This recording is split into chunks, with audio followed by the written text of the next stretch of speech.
Welcome to my safe space that I'm more than willing to share with you. I am Zagita Machaka, and let's have a good conversation. Well, it's bound to be a good conversation. Sagiti aim after all.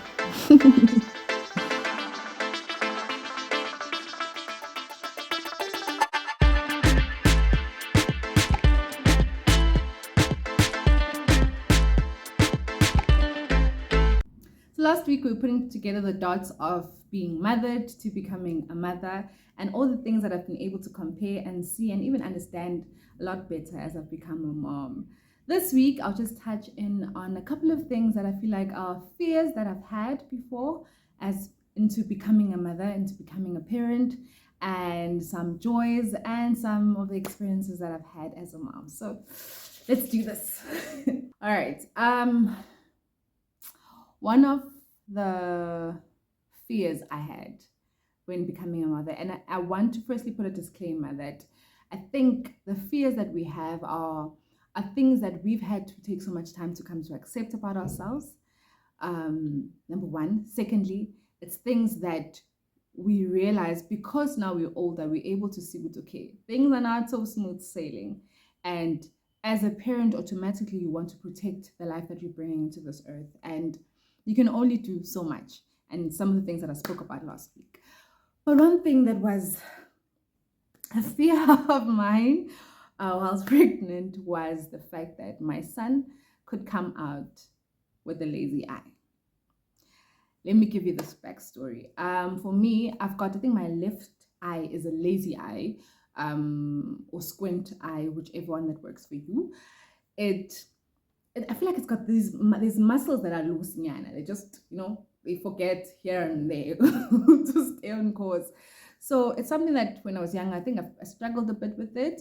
I even wore glasses and all of that, but it's something that's not being fixed in such a way that I recently, I think last year, this year, went to check my eyes and ask if something can be done. And they said, nah, nothing can be done. But at this point in my life, I've accepted it and it's a part of who I am. But at that point, I did not want my child inheriting that from me. Firstly, I didn't want him to have the experience of having that.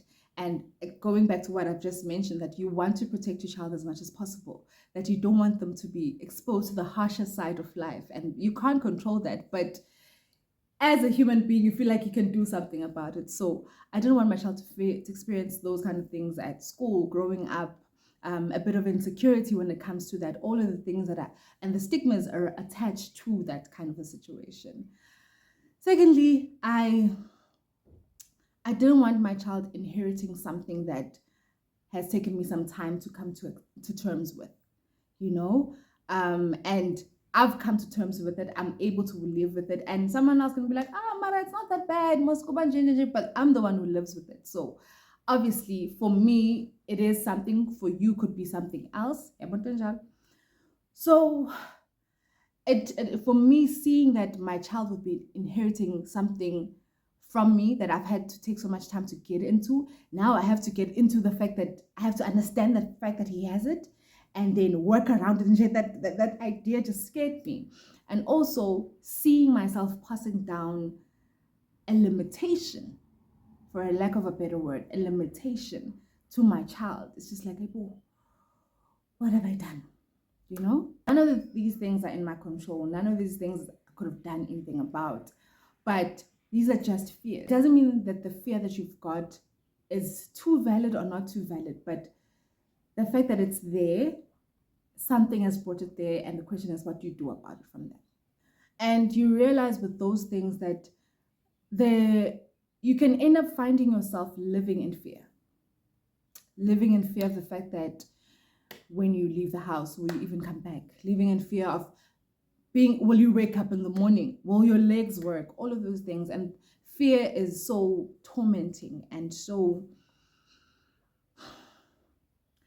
it's so imprisoning because you find yourself trapped within your own thoughts. You find yourself unable to get out of the space that you have placed yourself in. And that's why it's very important to give these fears to God, because I have no control over all of these things. I can only do so much as a person. And you can only go so far as a person, and understanding our limitations as people enables us to give it all to God because he's not limited. That if he did come with a squint eye or a lazy eye, I'd still be able to accept it because I'm trusting that God has entrusted me with this part of the process, you know? And that if he comes out without a lazy eye, even glory to God again, it's okay, you know? And yeah, that was one of the things. Another thing is how I would parent him, you know? Always thinking about the fact that I don't want to be too soft, I don't want to be too hard. As I mentioned last week, that I don't want to create traumas, I don't want to create what.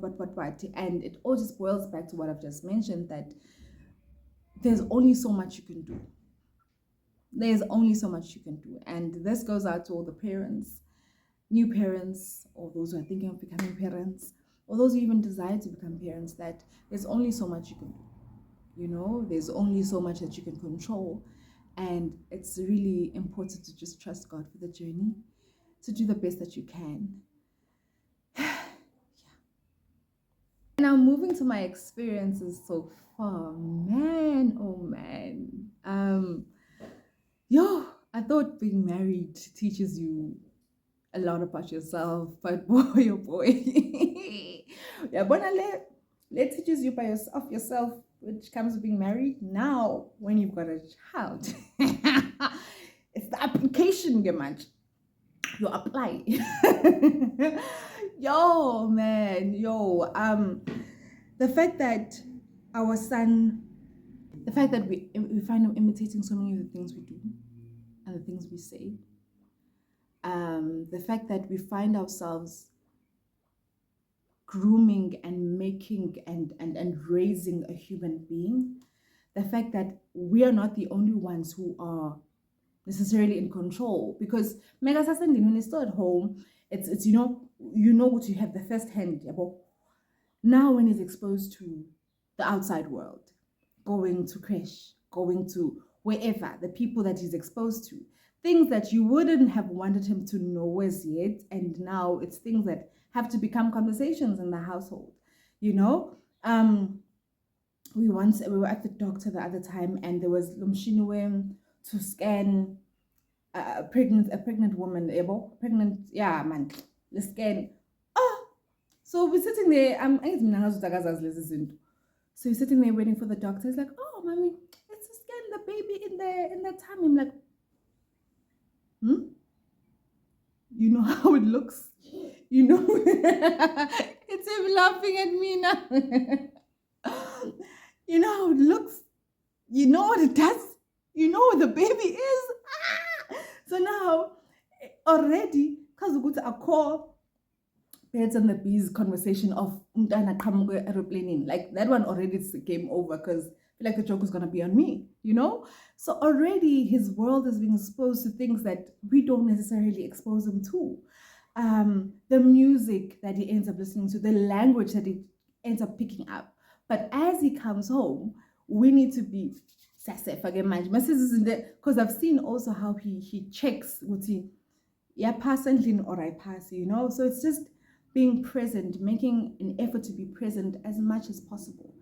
And obviously it won't be every single day and every moment, but to the best of our ability, we do the best that we can. But it's so beautiful getting to see him and getting to watch him grow and to be a part of his experience, you know.